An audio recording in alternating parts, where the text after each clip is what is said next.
Director Wray. Last year, you might recall, sir, our exchange regarding the FBI's involvement on January 6th and prior. I'm happy to jog your memory to quote, according to the record, I asked you, did you have confidential human sources dressed as Trump supporters positioned inside the Capitol on January 6th prior to the doors being opened? You responded, I quote, again, I have to be very careful of what I say. To which I said, it should be a no. Can you not tell the American people no? We did not have confidential human sources dressed as Trump supporters positioned inside the Capitol on January 6th. A year has passed.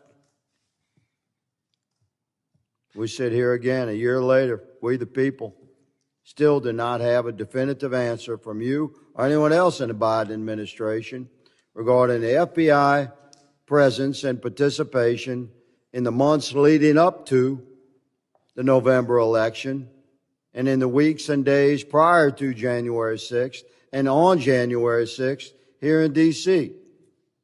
We can't get a straight answer, although we have a tremendous amount of evidence harvested and reviewed over the course of the last year, which you will see. In September, Stephen D'Artano, formerly in charge of the FBI's field office in Washington, D.C., testified to the House Judiciary Committee that he was aware the FBI informants would attend the Stop the Steal rally thrown on January 6th. You confirmed that the FBI had confidential human sources at the Stop the Steal rally on January 6th here in D.C., sir? Congressman, as we've discussed before, I'm not going to get into where we have or have not used confidential human sources. But what I can tell you, on. You asked for a definitive We'll move answer. on. It's my time. You said no, you're not going to answer. That's cool. We're watching. Mr. Chairman, may I answer the question? Your moment will come. This is my time. Earlier this year, an FBI informant who is reported to have, quote, his quote, under oath, marched to the U.S. Capitol with fellow Proud Boys members on January 6th, close quote. He said he was communicating with his FBI handler while people were entering the U.S. Capitol. Can you confirm that the FBI had that sort of engagement with your own agents embedded into the crowd on January 6th? If you are asking whether the violence at the Capitol on January 6th was part of some operation orchestrated by FBI sources and or agents, the answer is emphatically You're saying not. No. You're saying no? Not okay. Violence orchestrated by FBI sources or agents.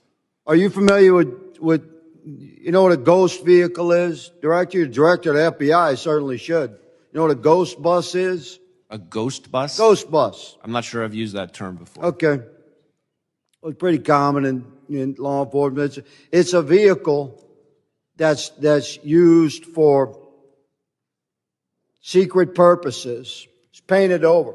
These two buses in the middle here, they were the first to arrive at Union Station on January 6th, 0500. I have all this evidence.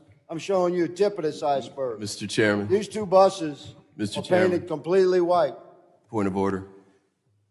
Point of order. Sure. Just run over the time. I understand, but you'll recall that Ms. Jackson-Lee's been allowed to go 2 minutes before. I've been very fair in letting people finish their questioning throughout my tenure as chairman, and I'll continue to be fair on that regard. But I will make a note to the members, if you could stay as close within your time as possible. We have a lot of people that want to ask these gentlemen questions. So with that, the gentleman yields. But your point, I've been very fair in this, Mr. Ivey, with everybody on this side of the aisle just as much. I don't think I accused you of being unfair, Mr. Chairman. You're making a point. Okay, thank you.